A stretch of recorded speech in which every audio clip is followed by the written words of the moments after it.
بسم الله الرحمن الرحيم. الحمد لله الذي أنزل على عبده الكتاب ولم يجعل له عوجا قيما لينذر بأسا شديدا من لدنه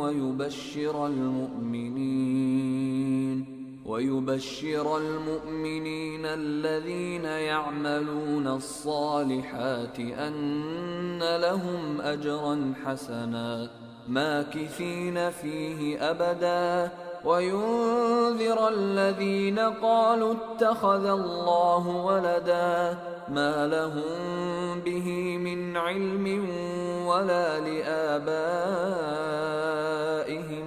كبرت كلمة تخرج من أفواههم إن يقولون إلا كذبا، فلعلك باخع نفسك على آثارهم إن لم يؤمنوا بهذا الحديث أسفا.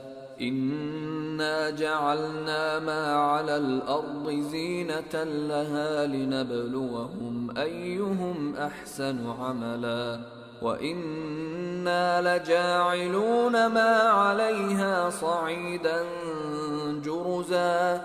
أم حسبت أن أصحاب الكهف والرقيم كانوا من آياتنا عجبا، إذ أوى الفتية إلى الكهف فقالوا ربنا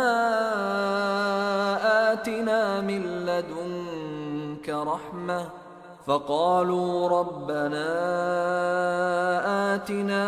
لدنك رحمة وهيئ لنا من أمرنا رشدا.